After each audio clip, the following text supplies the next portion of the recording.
नमस्कार, सत्यहिंदी.com में आपका स्वागत है। एक नजर अब तक की सुर्खियों पर। सुप्रीम कोर्ट द्वारा ज्ञानवापी विवाद का मामला सेशंस कोर्ट से जिला अदालत में ट्रांसफर किए जाने के बाद आज पहली बार इस मामले में जिला अदालत में सुनवाई होगी। फिलहाल सभी की निगाहें कोर्ट की सुनवाई पर टिकी हैं। सबसे पहले बनारस के जिला जज को सुनवाई कर ये तय करना है कि महिला याचिकाकर्ताओं की याचिका उपासना कानून स्थल 1991 का उल्लंघन करती है या नहीं, क्योंकि मस्जिद कमेटी की ओर से याचिका दायर कर कहा गया है कि ये हिंदू पक्ष की मांग के विरोध में 1991 का उपासना स्थल अधिनियम का मौजूदा कानून है, इसलिए इस हिंदू पक्ष का वाद नहीं बनता है और इसे शुरुआती चरण में ही खारिज कर देना चाहिए।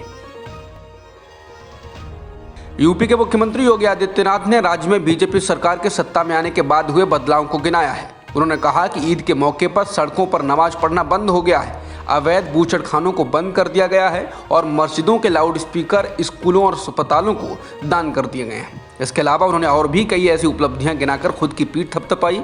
मुख्यमंत्री योगी आदित्यनाथ इन उपलब्धियों को आरएसएस से जुड़ी पत्रिकाओं, ऑर्गेनाइजर और पांचजन्य के 75 साल होने के उपलक्ष्य में आयोजित एक कार्यक्रम में संबोधित करते हुए गिना रहे थे। योगी ने कहा, कई राज्यों में चुनाव खत्म होने के बाद दंगे हुए, यूपी में चुनाव के दौरान या बाद में कोई दंगा नहीं हुआ। सरकार बनने के बाद रामनवमी धूमधाम से मनाई गई, हनुमान जयंती समारोह शांतिपूर्ण ढंग से संपन्न हुआ।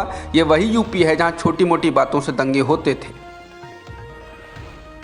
असम के मुख्यमंत्री हिमंत बिस्वा शर्मा ने आरएसएस के कार्यक्रम में कहा कि राहुल गांधी भारत को राज्यों का संघ कहकर अप्रत्यक्ष रूप से अलगाववादियों की भावना को बढ़ावा दे रहे हैं।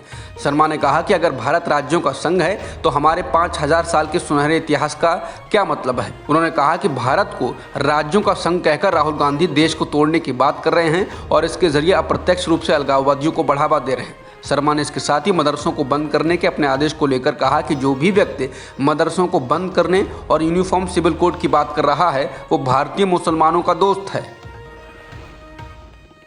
असम के 22 जिलों में बाढ़ से अभी तक राहत नहीं मिल पाई है। इन जिलों के लगभग 7,20,000 लोग बाढ़ से प्रभावित हुए हैं। असम राज्य आपदा प्रबंधन प्राधिकरण यानी कि ASDAMA ने कहा है कि बाढ़ और भूस्खलन में अब तक कम से कम 24 लोगों की मौत हो चुकी है। ASDAMA ने रविवार को कहा कि 91,518 प्रभावित लोग वर्तमान में राज्य भर में 269 राहत शिविरों में रह रहे हैं। उसने कहा कि भारतीय सेना, राज्य आपदा प्रतिक्रिया बल, राष्ट्रीय आपदा प्रतिक्रिया बल यानी कि NDRF और स्वयं सेवकों की मदद से बाढ़ में फंसे हुए करीब 26,236 लोगों को बचाया गया है।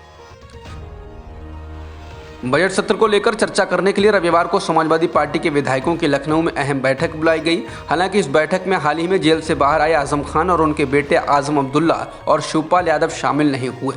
शिवपाल यादव ने भी इस बार सपा के ही टिकट पर चुनाव लड़ा था। हालांकि उनकी खुद की प्रगतिशील समाजवादी पार्टी है। ये बैठक समाजवादी पार्टी अध्यक्ष अखिलेश यादव की अध्यक्षता में हुई। समाजवादी पार्टी ने उनकी गैर मौजूदगी को लेकर कहा कि आजम खान स्वास्थ्य कारणों से बैठक में शामिल नहीं हो सके। वहीं इससे पहले आजम खान अखिलेश से नाराजगी को लेकर कह चुके हैं कि अखिलेश से उनकी कोई नाराजगी नहीं। उन्होंने कहा कि मैं किसी से नाराज होने की हैसियत में नहीं हूं। केंद्र सरकार ने कहा है कि कुतुब मीनार परिसर में खुदाई को लेकर अभी कोई फैसला नहीं लिया गया है। केंद्र ने इस संबंध में आई तमाम मीडिया रिपोर्ट्स को खारिज कर दिया। मीडिया रिपोर्ट्स में कहा गया था कि संस्कृति मंत्रालय ने कुतुब मीनार परिसर में रखी मूर्तियों की आइकोनोग्राफी कराने का निर्देश दिया है और परिसर से 15 मीटर की दूरी पर खुदाई शुरू की जा सकती है। मीडिया रिपोर्ट्स में यह भी कहा गया था कि भारतीय पुरातत्व सर्वेक्षण यानी कि ASI खुदाई का काम जल्दी शुरू करेगा। हालांकि केंद्रीय संस्कृति मंत्री GK रेड्डी ने न्यूज़ एजेंसी NI के साथ बातचीत में इस तरह की सभी खबरों को खारिज किया। प्रधानमंत्री नरेंद्र मोदी अपने 2 दिवसीय दौरे पर जापान पहुंच गए हैं, जहां वो टोक्यो में आयोजित क्वाड लीडर्स समिट में भाग लेंगे। इसके अलावा जापान के प्रधानमंत्री और अमेरिका के राष्ट्रपति से द्विपक्षीय बातचीत भी होगी। इसके अलावा ऑस्ट्रेलिया के PM के साथ भी द्विपक्षीय बातचीत हो सकती है। वहीं PM मोदी आज शाम 4 बजे भारतीय समुदाय को संबोधित करेंगे। इसके अलावा इस दौरे के दौरान जापान के कारोबारियों के साथ भी वो एक कार्यक्रम में मुलाकात करेंगे। ऑस्ट्रेलिया के नए प्रधानमंत्री एंथनी अल्बनीज़ भी क्वाड समिट में शामिल होने के लिए गए हैं। समिट में शामिल होने से पहले उन्होंने चीन को लेकर स्पष्ट कहा कि चीन के साथ रिश्ते मुश्किल दौर में होंगे। उन्होंने कहा कि ऑस्ट्रेलिया नहीं, चीन बदला है और ऑस्ट्रेलिया ने हमेशा अपने मूल्यों का सम्मान किया।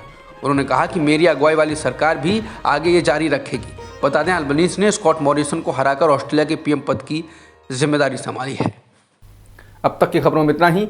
बाकी खबरों के लिए बने रहिए सत्यहिंदी.com के साथ।